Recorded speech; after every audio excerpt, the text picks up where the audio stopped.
अस्सलामुअलैकुम आदाब जयमिका आदरणीय दर्शकवृन्द, आज म फेरि पनि तपाईहरुको समक्ष जाल हदिसकै क्रममा उपस्थित भएको छु। सर्वप्रथम म हदिस वाचन गर्दै त्यसको मतलब नेपाली भाषामा भन्ने प्रयत्न गरिनेछु र आशा गर्दछु कि तपाईहरुले पनि मेरो लागि ईश्वरसँग प्रार्थना गर्नुहुन्छ कि आगामी दिनमा पनि म यस्तै कार्य गर्दै रहूँ। बिस्मिल्लाहिर्रहमानिर्रहीम। عن أنس رضي الله تعالى عنه أن النبي صلى الله عليه وسلم قال: لا يؤمن أحدكم حتى يحب لأخيه وما يحب لنفسه. رواه البخاري. हजरत अनस बिन मालिक रदियल्लाहु ताला अन्हु बाट रिवायत छ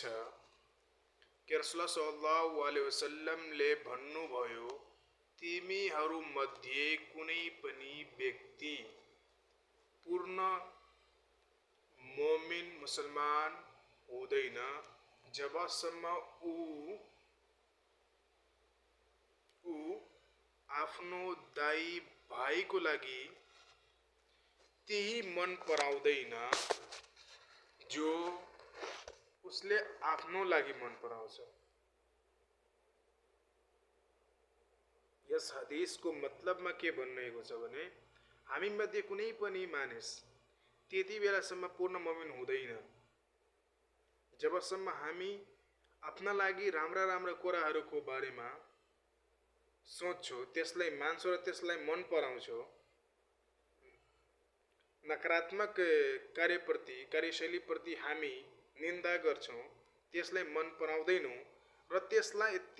ती कुराहरूलाई हामी आफ्ना दाइ भाइका लागि मन पराउँछौं, यो कुरा भएन। यदि हामी कुनै नराम्रा कार्यलाई हेर्छौं, हाम्रो दृष्टिमा कुनै नकारात्मक कार्य आउँछ, हामी त्यसलाई घृणा गर्छौं, तिरस्कार गर्छौं, त्यसलाई बहिष्कार गर्छौं र त्यही कुरा हामी आफ्ना दाइ भाइका लागि पनि मन पराउँछौं कि जसरी म यस कार्यलाई मानिरहेका छैनौं, यो कार्यलाई म मानिरहेको छैन भने अर्को साथी, मेरा मित्र, भाइ, बन्धु जति छ त्यसले पनि यसलाई नराम्रा मानुन् र यदि कसैले चाहन्छ यो कार्यबाट मलाई फाइदा होस्, त्यति बेला त्यो व्यक्तिको यो परम कर्तव्य हुन्छ एउटा मुस्लिम मोमिन हुनको लागि, पूर्ण मोमिन हुनको लागि यो पक्ष त्यसमा हुनुपर्छ, यो आधार त्यसमा हुनुपर्छ कि म यो कार्य मलाई राम्रो लागिरहेछ, म यस कार्यलाई मन पराउँछु भने यही कार्य मेरो अर्को भाइको लागि पनि म मन पराउँछु र त्यसलाई पनि यो कार्य गर्न लगाउँछु र भन्छु, किनभने त्यस कार्यमा मेरो हित हुन्छ, मेरो हित छुपेको छ, लुकेको छ भने त्यही हित म अर्को साथीको लागि पनि चाहन्छु भने इन्शाअल्लाह तपाई यो विश्वास राख्नुस् कि तपाई पनि फाइदा लिनुहुन्छ त्यसबाट तपाईको पनि फाइदा हुन्छ, तपाईका दाइ भाइलाई पनि फाइदा हुन्छन् र त्यस फाइदा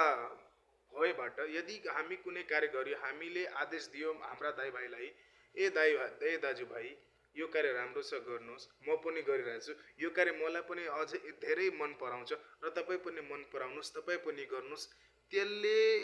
यदि हाम्रो भनाइ अनुसार जुन हामी मन पराउँछौं ती अरूलाई भन्छ तपाई पनि मन पराउनुस् र यो कार्य गर्नु, यदि त्यसले त्यो कार्य गर्छन् त्यसको प्रतिफल त्यसलाई पनि मिल्छ, त्यसको पुण्य हामीलाई पनि मिल्छ। तसर्थ अब के भन्न चाहन्छु भने, आफ्नो लागि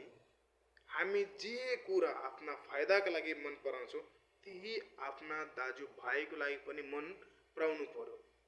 किनभने कोही आफ्नो लागि चाहदैन कि म नोक्सान उठाउँस्, म घाटामा जाउँ, म संकटमा परुँ, कोही चाहदैन। त्यसैले जुन आफ्नो लागि चाहदैन भने अरू दाइ भाइको लागि पनि नचाहनु। यी भन्दै तपाईहरुसँग म बिदा हुन्छु। हस्त, धन्यवाद।